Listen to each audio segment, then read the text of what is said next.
that they are the only team to have more than 100 injuries in the last 18 months. Is that right, guys? At the opposite end of the scale, West Ham, the lowest on 40. Wow. Did you like that graphic? Yeah. Dams? With that in mind, do you think Arsenal are going to be active in January? Unlikely. No, I think they have addressed this problem with their squad when they've had injuries in the summer. And it's widely regarded, I'm sure Dan will have a say on this, but they're widely regarded to have the best squad in the Premier League at the moment. With even despite all of the injuries that they have, where are they in the Premier League? They're 2 points clear. Where are they in the Champions League table? They're top of the group. They're in the quarterfinals of the EFL Cup. They've got the FA Cup to come as well. Still fighting on all four fronts. So we're expecting a quiet January for Mikel Arteta and Arsenal. They feel, I think, that they've got a squad there now that is capable of winning the biggest prizes, not least the Premier League. I mean, Arteta's always said in news conferences, we always have our eyes open for like unique market opportunities, long-term targets, elite players. But even that, where would these players go? Because once everyone is fit, you've got the likes of Gabriel, the defender, Mosquera, the defender, Kai Havertz, who are still to come back. At the moment, they are still, if everyone is, at the moment, even with these injuries, there's like 2 or 3 players who aren't even in the matchday squad, let alone the team. So if they're adding another player, that's another problem for Mikel Arteta. There's like 2 or 3 players that they've got to leave out every single week. So for that reason, I don't think that they will be that busy. Notoriously, they don't go into the window in January and do business. The last time I think they actually were really busy in that window was 3 years ago when Leandro Trossard, Jakub Kiwior and Jorginho came to the club. Their focus, as with many other big clubs, is at the start of a summer transfer window. That's the focus. They never think, oh, I wonder if we should go big in January. That's not the mentality of these clubs. It is only if there is something that's really emergent. I know last year I kept getting asked the question, why don't they sign a striker? Just sign a striker. They were on the lookout for a striker. They wanted to bring someone in, but not at the expense of longer term targets and the financials that they were going to have to outlay in the summer. And I think if you ask Arsenal fans back in January when they were really quite unhappy that Arsenal weren't signing a striker, if you ask them now, are you glad you didn't and waited and had the window that you've just had, I think the majority of them would probably say actually they did make the right decision. Dan, do you think this Arsenal squad is built to win the title? Yeah, I do completely agree with Dharmesh. I think they've got 2 for every position. When Odegaard got injured and was out for a while, they didn't miss him at all. Eze really stepped up to the plate. I do believe if they lost Declan Rice and Saka at the same time, then I think that those 2 positions are probably the most key ones in that team. The 2 centre-halves have been missing in the last couple of games. I know Saliba played the other day, but Hincapié and Mosquera come in, done really well. But yeah, I believe Saka and Rice are probably the pivotal ones. If they get injured for a long period of time, then you could see a bit of form dip. But looking at the January market, it's open. Do you think Arsenal need to get stronger, need more depth? Well, you sign 8 players in the summer and you're thinking, do I need to sign more players? And I know that there's, I call it shiny new toy syndrome sometimes, and the fan base can be like, oh, it's a transfer window, you have to sign somebody. But at the end of the transfer window of the summer, I felt, no, I don't think Arsenal need to sign any more. In fact, before we signed Hincapié, I was feeling pretty comfortable with the window. Thank goodness we did make that signing, although Kiwior probably wouldn't have left had we have not signed Hincapié. But I do think that if there is any movement in January, it'll be very much predicated on if there's a surprise exit, which I don't think we're expecting. And then you've got to look at maybe some of the players that have got and had less minutes. Ethan Nwaneri is, I think, the biggest of any maybe player you look at and go, could there be maybe a movement? Maybe. A lot of clubs, as far as I'm aware, are monitoring. They know, of course, he wants minutes. He nearly left in the summer. Arsenal convinced him to sign a new contract and were successful at doing that and convinced him that this is the right place for him to be. But that hasn't necessarily been followed up with enough minutes to necessarily, I think, justify to him that decision was correct at this stage. And we've still got to see more from him. And I think he deserves more minutes maybe than he's getting. The reason I think he's not playing as much is the defensive side to his game, at least, I think still needs development. I think when he plays, Arsenal can be a little bit exposed, and we know that Arteta loves a player that is putting in 100% in both directions, offensively and defensively. So from that point of view, Ethan's got so much talent. He's still 19 years of age as well, But he may be looking at things and thinking, I probably should be playing more minutes at this moment in time. Yeah. Are you looking to leave? Are you talking about a transfer or a loan, or? I think that the fact that he signed that contract in the summer means that a permanent exit looks unlikely, unless Arsenal received a huge amount of money. But the reality is they want him to stay. You know, they believe in him, they believe in his talent, they think there is a pathway for him, and that's why they got him to sign that new deal. But I think that a loan move, from a personal point of view, I wouldn't loan him in January, because I think you look at the injuries that Arsenal suffered, I don't think they can afford really to let anyone go. But in the summer, after a season, assessing whether he's, broken 1,000 minutes, 1,500 minutes over the course of a season, is that enough for a player at his age where you really need to be playing games? I'm not sure. And so he might look at that and think, maybe a move to Germany or a move to Spain or a move into Europe and get a season abroad, playing week in, week out. There's always that risk that when you do that, you get a taste for it and think, well, I deserve to be playing at this level week in, week out, so he might look to move. I think obviously he loves Arsenal, he wants to succeed at Arsenal, but he's savvy enough to recognise that he does need to be playing. So, yeah, I'd be very surprised if he left permanently, but a loan I don't think is off the cards entirely. And they've had talking about the strikers again. I think we're in the press conference room here where Mikel Arteta usually sits in your seat or my seat or, yes. or one of the, I think in Tom's seat, of course. It was talking about their strikers and Victor Gyökeres and things, and Mikel was saying when he was signing Victor in particular, one of his anxieties was, I'm going to have so many forwards now. What am I going to do with Kai? What am I going to do with Gabby Jesus? It's like, Mikel Merino can play up there. But I've never had once say to them, look, I'm sorry you're not playing today, because there's always been someone bloody injured.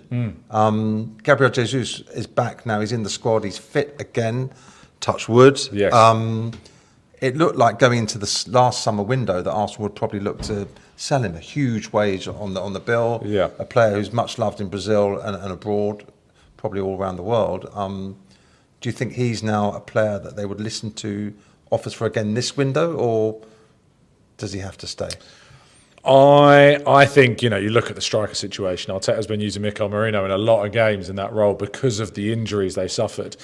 Gyökeres has had an injury. Havertz has been out for the majority of this season, only just making his way back into the team. You look at Gabriel Jesus, most of the season he's missed. Can they really afford to think about letting one go? I don't think Arteta would have any idea of that. I think Simon Collins of previously The Standard, now The Sun, was talking about it in that press conference. I asked Arteta about it and he basically said, no, I'm not thinking about letting Jesus go. The summer may be a different story. If Arsenal get a significant offer for him, it could tempt them, especially considering I think his contract runs out in 27, so only have a year left on his contract after this season. But I think that he's spoken in the media recently that he's happy at Arsenal. He wants to succeed at Arsenal. He wants to achieve something at Arsenal. He thinks these are going to be the best years of his career.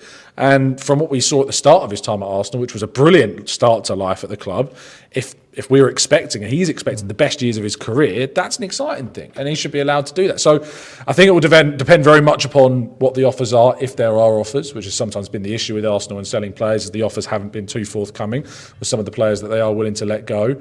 But I don't think I think they need that depth at centre forward, and they've lacked that depth at centre forward for so long. Yeah, only 28.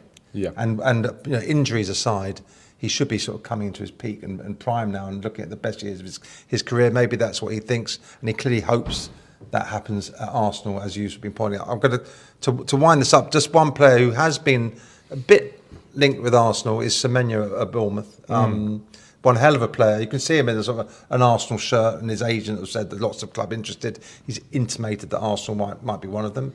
I think you, like me, are hearing that's probably not the case, not this window. Sure. What would you sort of say to Arsenal fans who are thinking, like you said, the shiny new toy syndrome? Yes. Let's get Semenyo for Christmas, Well, I think that Semenyo would certainly be open to the idea of a move to Arsenal, who wouldn't really at this point in time.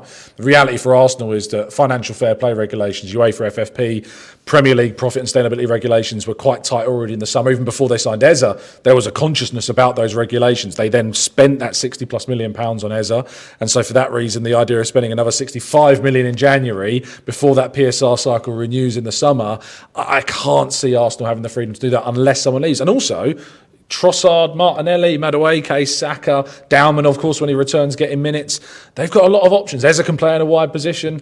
Do they really need to add Semenyo to that? I think it would require Arsenal to go and see somebody leave for then a Semenyo type to come in, and that's not going to happen in January. I would agree with that, Tom. And really, the only thing that could really have a huge impact from what I'm aware of, if there was another spate of injuries to of really, course. They would really serious maybe respond to that. Yeah, that's the only thing. Let me give you some names that we've already been linked with very strongly in this January transfer window. The first one is Kenan Yildiz of Juventus, a really, really top young prospect. We were linked with him heavily in the summer, 20 years of age, Turkish international, has started the season well for Juventus, and there are numerous publications saying that Arsenal are interested in signing the left winger. He's very skillful. He's scored goals, 6 goals already so far this season in 16 appearances for Juventus, 4 assists. And he's getting better and better and better. Got a long-term contract with Juventus. They don't want to sell him. It would be very expensive to get done this January transfer window, probably looking at around about £70 million. But we've seen already with Andrea Berta, don't discount anything. Really would be a good signing. We know on that left wing, although Trossard has been, I think, excellent so far, this season. Martinelli's come in. He's done a really good job. So do we need to get someone in on that left wing? We didn't go for Semenyo, but could it be a Yildiz? One that's going to be one to watch this January transfer window. There are also a lot of sort of young prospects that Arsenal are looking at. One of them is this guy, David Batasagi. He plays for AC Milan. He's a left back. Now, that's a position that you think we're stacked in. Riccardo Calafiori, Piero Ncapia's come in, can play in that left back position. We've also, of course, got Mars Lewis Skelly. So you're thinking, why would we go and get another left back? Well, number one, top prospect. Number two, we've had injuries in that position. And this guy has been a player that has been highly scouted by Arsenal. That's been confirmed by numerous sources. Andrea Berta has been scouting him extensively. He's been compared and talked about as the new Paolo Maldini, because he can play left back, can also play right across the defensive positions. And we know that Arsenal and Mikel Arteta likes a defender. We valued at around about £20 million, 2 goals in 11 appearances this season. Another player that Arsenal are looking at. Also, this guy, Jean Matteo Behoya of Eintracht Frankfurt over there in Germany. Now, he's a French player, plays again on the left wing, valued at around about £25 million, 3 goals and 1 assist this season. Now, the journalist, who can be quite reliable, Florian Plettenberg over there in Germany, he claims that Arsenal have a concrete interest in the player. Lots of other clubs interested in him as well, but one to watch this January transfer window. We know that Eintracht Frankfurt, even though he's valued at around about that sort of money, we know that they're one of the best clubs when it comes to buying in players and then selling them on for big, big money. This could be another one of them, one to watch out for. Jean Matteo Behoya. Rodrigo Mendoza is another player that has been heavily linked with Arsenal. Plays for Elche over there in Spain. He's a central midfielder, valued at around about £10 million. 1 goal this season in 12 appearances. And again, another player that has a fairly long contract. He's contracted until June 2028. But again, considered a real top prospect, can play in that central midfield area. We've got injuries with Declan Rice at the moment. Could this be a guy that could come in as a backup? Still only 20 though.